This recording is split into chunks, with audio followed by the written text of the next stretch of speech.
Some students come in and they say, no matter what, I don't want to do any medication, and that's totally okay. We can talk about alternative treatments. Some students come in and they don't want any treatment. They just want to know yes or no. Is there something going on for me? In which case, that's fine too. If you want to just come in for an answer, and you don't feel like you need any treatment, it's fine to come in for that too. You'll find some people stay on medication for the rest of their lives. Or maybe you'll have students who stay on it just during the school year or just during difficult times. Some students come in and they've already had a long history of treatment and they're just updating their documentation. And we also provide that service too. So really it's up to the individual person in terms of what they need, and we'll work with whatever they want.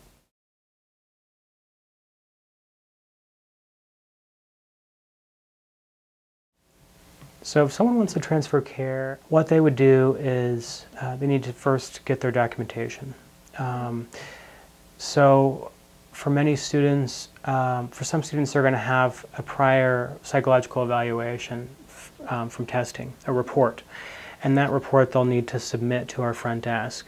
Sometimes other students have paperwork or records from their psychiatrist office, from their primary care physician.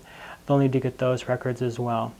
One way they can do that is to get them themselves and bring it here. Another way to do that is to go to the release of information in our building, which is on the 3rd floor. The release of information office can help you managing and getting a hold of those records too.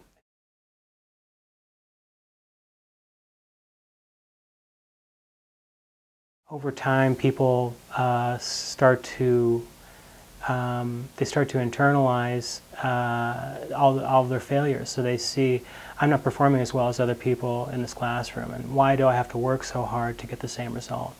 And so over time, people develop symptoms with anxiety, symptoms similar to anxiety or depression that go hand in hand with that.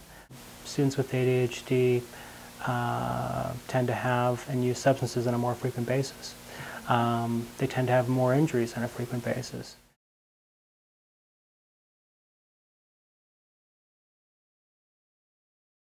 The combination of helping out with school and the immediate mood issues tend to help move students forward really quickly. Students need help with their concentration, and so that means either developing better study habits and getting some additional training on that, or taking medication, or both.